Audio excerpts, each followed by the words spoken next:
ভোলায় নবদিগন্ত সাপ্তাহিক পত্রিকার সাংবাদিকের ব্যবসা প্রতিষ্ঠানে হামলা, থানায় জিডি। তানজিল হোসেন। ভোলা পৌরসভার ৭ নং ওয়ার্ড শহরের বাংলা স্কুল মোড় স্মার্ট কম্পিউটারের বিপরীত পাশে মায়ের দ্য ফাস্টফুড নামের দোকান ভাঙচুর সহ দোকানের কর্মচারী মাহিমকে মারধর করার অভিযোগ উঠেছে নিষিদ্ধ সংগঠন ছাত্রলীগের সমর্থক পিয়ার হাসান সহ আবিরের বিরুদ্ধে। গত ১৫ই আগস্ট শুক্রবার রাত আনুমানিক 11:30টার সময় এ ন্যাক্কারজনক ঘটনাটি ঘটে। ভুক্তভোগী মাহিম কান্নাজড়িত কণ্ঠে গণমাধ্যমকে জানান, গতকাল রাতে একজন ভদ্রলোক দোকানে আসেন, বেশ কিছু সদাই নেন। যাওয়ার সময় টাকা চাইলে বলেন টাকা পরে দিব। আমি বাকি দিতে অস্বীকার জানালে আমার উপর ক্ষিপ্ত হন এবং আমার কলার ধরে চর থাপ্পড় মারেন।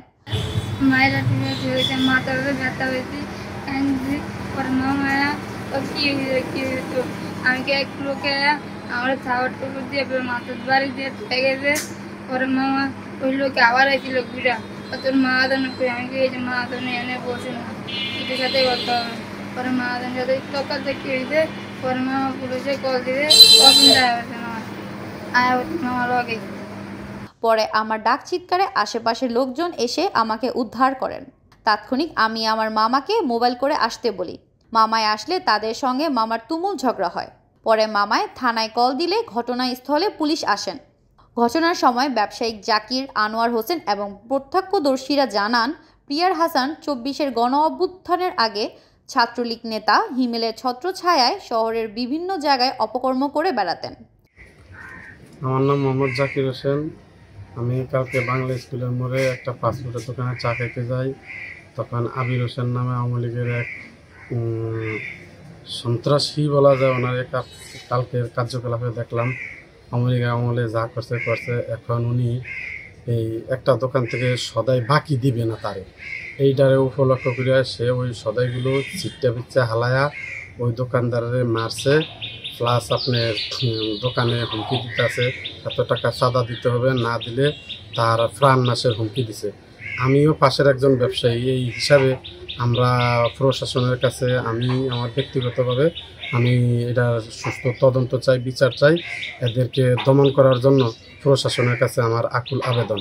তা না হইলে আমরা কি করে এই ভোলার ভিতরে ব্যবসা বাণিজ্য করে খাবো? এমনি ব্যবসার হাল এখন বর্তমানে করুণ পরিণতি, এই আমার আবেদন।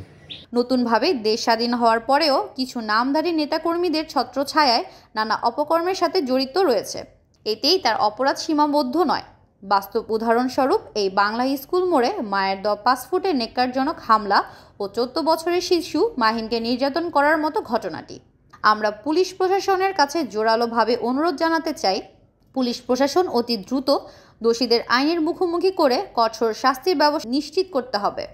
জাতীয় নবদিগন্ত সাপ্তাহিক পত্রিকার ভোলা জেলার প্রতিনিধি মোহাম্মদ জুয়েল রানা বলেন, আমি শুক্রবার রাতে ব্যক্তিগত একটা কাজে দোকানের বাইরে ছিলাম। হঠাৎ আমার কাছে মাহিম ফোন করে কান্না সুরে বলেন, মামা আমনে তাড়াতাড়ি দোকানে আইয়েন, আমারে একজন লোক মারে।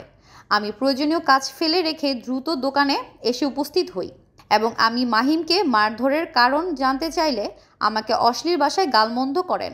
এক পর্যায়ে আমার গায়েও হাত তুলেন এবং দেখে নেওয়ার হুমকি দিয়ে ঘটনাস্থল থেকে পালিয়ে যান। কালকে কি হয়েছিল বিষয়টা? কালকে যে দোকানে ঢুকিয়া একটা লোককে পিটালি মারামারি গায় গালাগালি, দোকানে মাল ফালে তখন এমন হুমকি দামকি। আমি একজন ব্যবসায়ী হিসাবে এই সমস্ত যে ঘটনা না ঘটে আইনগতভাবে এটার ব্যবস্থা নেওয়া হোক, এই বলে আমি আমার বক্তব্য শেষ করি। আমি তাৎক্ষণিক ভোলা সদর মডেল থানার দায়িত্বরত অফিসারকে বিষয়টি মুঠোফোনে জানালে তাৎক্ষণিক ঘটনার পরিদর্শনে আসেন এসআই পলক। ব্যবসা প্রতিষ্ঠানে হামলা ঘটনার বিষয়ে ভোলা সদর মডেল থানার ভারপ্রাপ্ত কর্মকর্তা আবু শাহাদত মোহাম্মদ হাসনাইন পারভেজ পত্রিকাকে জানান।